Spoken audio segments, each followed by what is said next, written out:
Why would Norway, one of the world's most advanced maritime economies, quietly increase its footprint along the Gulf of Aden? Why is Nordic capital evaluating infrastructure inside Somaliland, an unrecognized territory in the Horn of Africa? And why is this happening now, as instability around the Red Sea reshapes global shipping flows? This is not aid. This is not symbolism. This is strategic positioning. Because in 2026, power is no longer projected only through fleets. It is embedded in ports, and whoever shapes maritime corridors shapes trade influence. Tonight on Horn Lens, we examine Norway's quiet move and what it could mean for Europe, Ethiopia, and the future of Red Sea access. Welcome to Horn Lens, where we decode infrastructure, capital flows, and geopolitical systems shaping the Horn of Africa and beyond.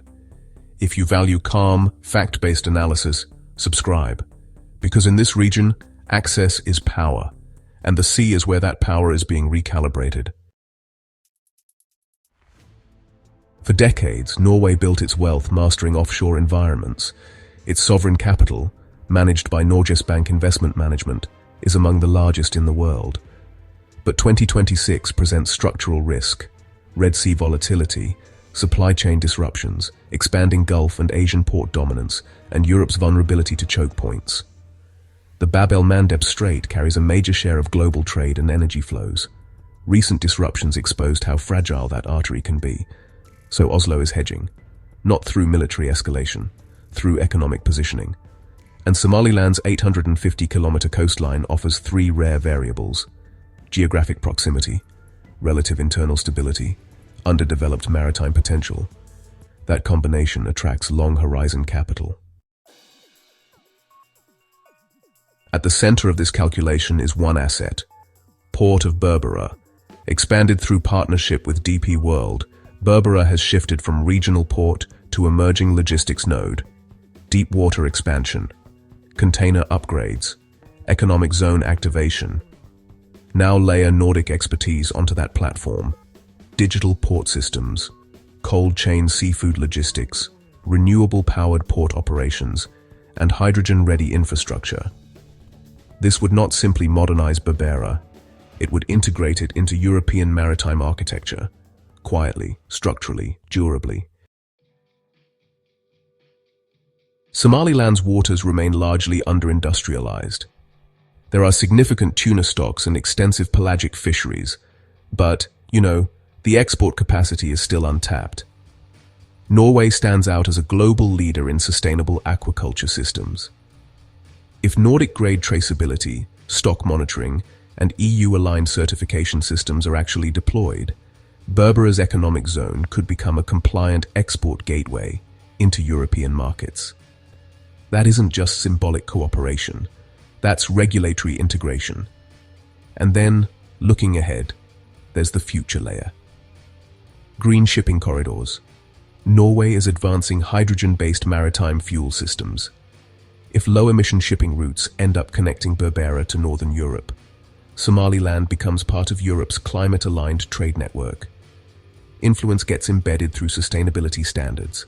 That's what you call long-term strategic alignment. Now, let's widen the lens a bit. Ethiopia, Africa's second most populous nation, is actively diversifying its sea access. Berbera offers one alternative corridor. If Nordic capital embeds along that route, Europe gains structured leverage over an Ethiopia-facing trade artery. Gulf dominance in Red Sea infrastructure faces, some quiet balancing. Somaliland becomes economically integrated into European trade networks, even without diplomatic recognition. This is recognition through infrastructure. It's recognition through capital flows. It's recognition through system design. And honestly, system design often outlasts political statements. In 2026, global competition isn't just military, it's infrastructural. Gulf sovereign funds are expanding.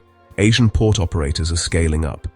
Europe simply cannot remain absent from the Red Sea's emerging architecture. Norway's move might represent something bigger, a measured European re-entry through sustainable economic positioning.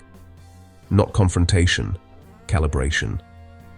If this approach works, it could actually reshape how influence is projected in contested maritime zones. So, what exactly are we witnessing here? It's not aid. It's not symbolism. It's a strategic hedge placed at one of the world's most critical maritime junctions.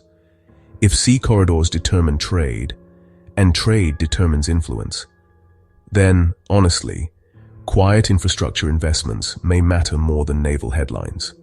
The question isn't really whether Norway is positioning. It's whether others will accelerate in response. Will Gulf capital deepen its footprint? Will Asian operators counterbalance? Will Ethiopia formalize corridor alignment? Because when ports evolve, power recalibrates. Subscribe to Horn Lens, because in geopolitics, the loudest moves are rarely the most important ones. Sometimes, the map changes quietly.